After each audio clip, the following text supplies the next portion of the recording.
March 9, 2000. A misty stretch of highway winds through the Cascade Mountains of Washington state. Pines sway gently along the roadside. A crisp fog rolls in low, hugging the hills. A wrecked Jeep Cherokee sits hidden in the underbrush just off Bellingham's Mount Baker Highway. The car has been abandoned. Its hood is crumpled from a high-speed impact. Inside, personal belongings, neatly arranged. Pillows, a blanket, a cat carrier, Leah's favorite poetry books. But there's one thing missing: Leah.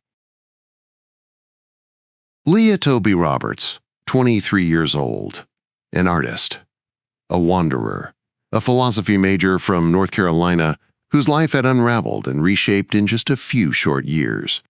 First, her mother died suddenly. Then her father from a prolonged illness. By the time 1999 arrived, Leah had dropped out of college, sold her belongings, and taken off on what she called a, quote, spiritual journey. No one knew her exact destination, just that she left Raleigh, North Carolina, on March 9, 2000. Her family never saw her again.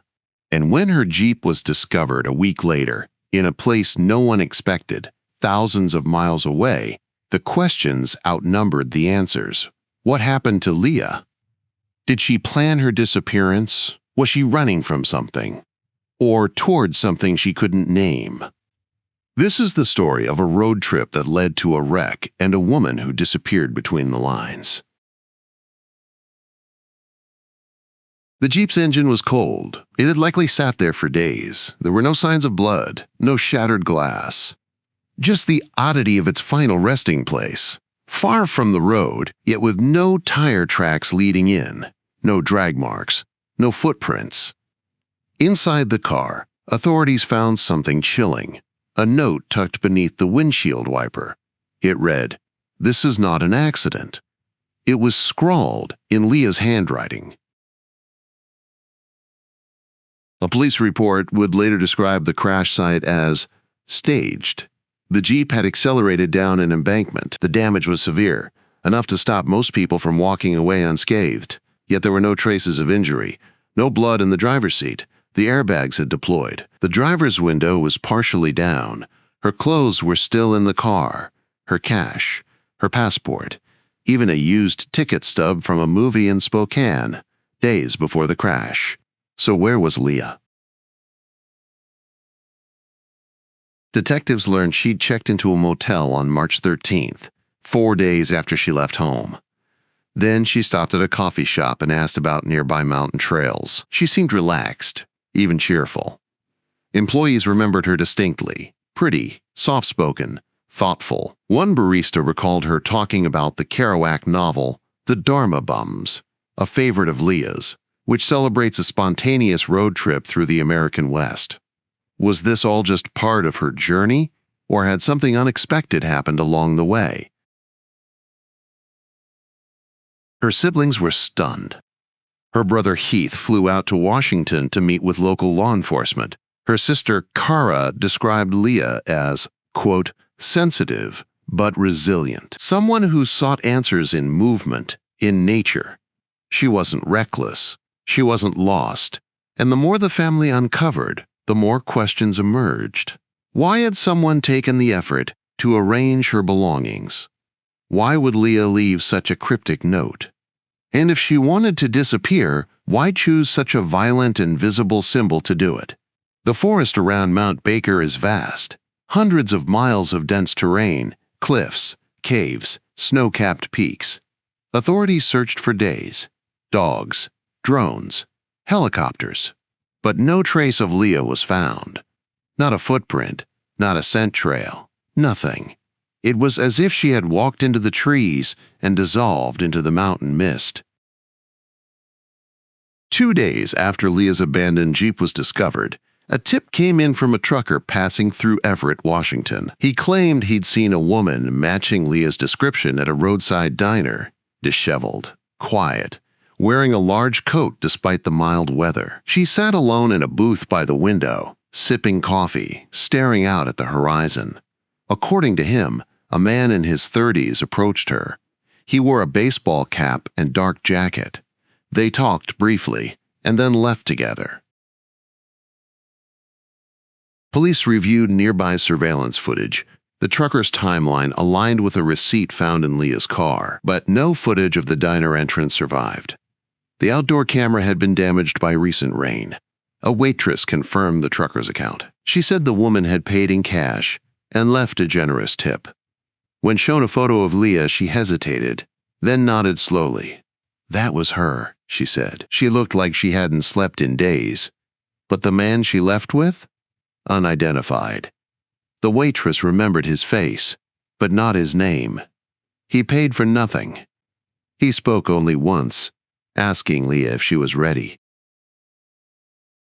Was this man someone Leah met on the road, or someone who had been following her?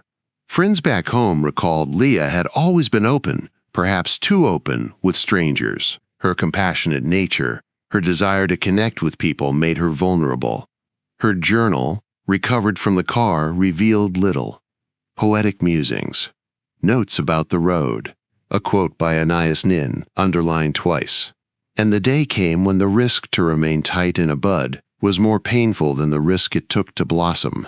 Did Leah seek transformation or escape? As the investigation deepened, so did the unease. The scene felt increasingly scripted, staged, her car placed, her things arranged.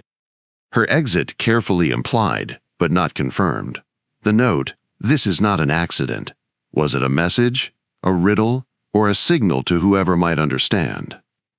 If Leah wrote it, was it meant for her family or for herself? No suspects, no sign of foul play, no body. Just a woman in search of meaning who may have found something or someone that changed everything.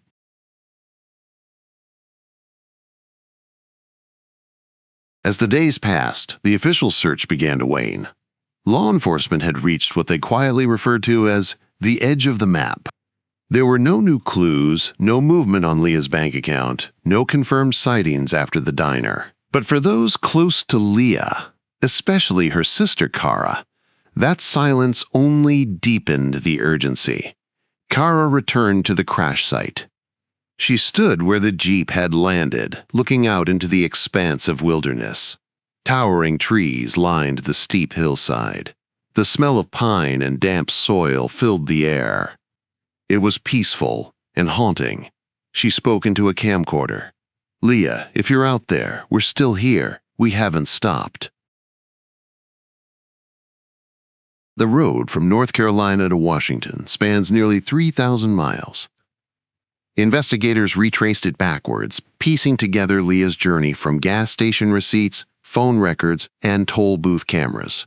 She had traveled alone. She stayed in motels, ate at diners, asked for directions, but there were gaps, long stretches where no one recalled seeing her, places she may have camped off-grid or met someone.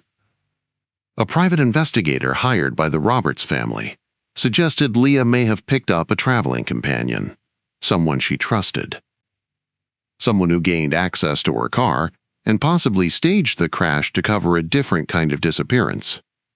But there was no evidence of coercion, no proof she'd been taken against her will.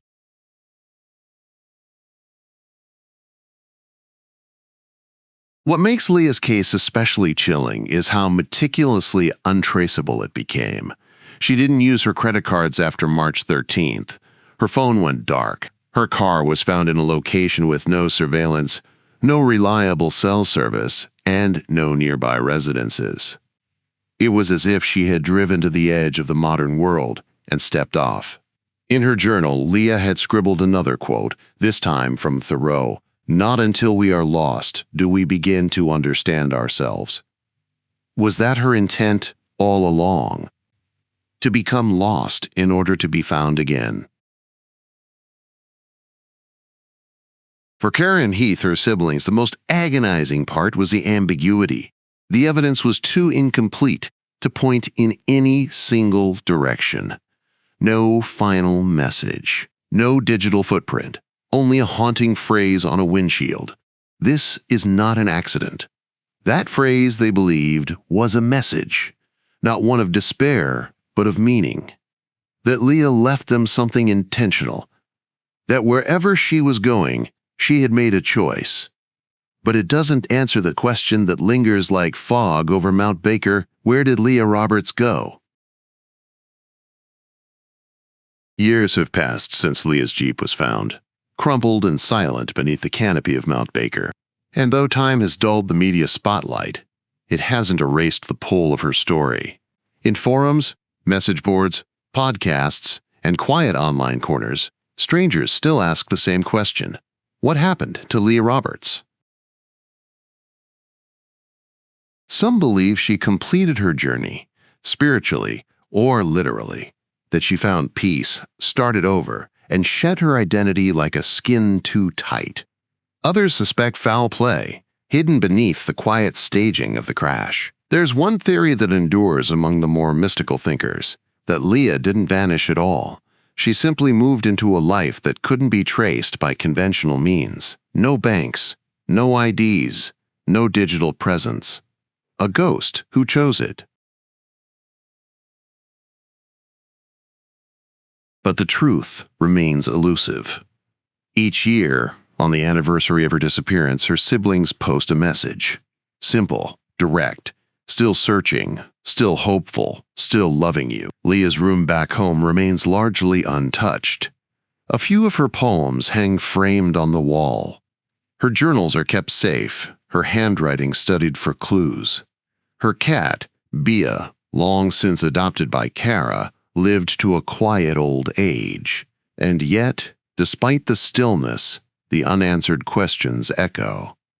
Was her disappearance a final act of self-liberation or a tragedy that no one saw coming? Thank you for joining us for this episode, Exit 205, The Vanishing of Leah Roberts. If these stories move you, if they awaken something curious or unresolved inside you, please consider supporting our work. Like, share, and subscribe. Your voice helps us keep telling theirs. Until next time, stay curious, stay compassionate, and always keep looking.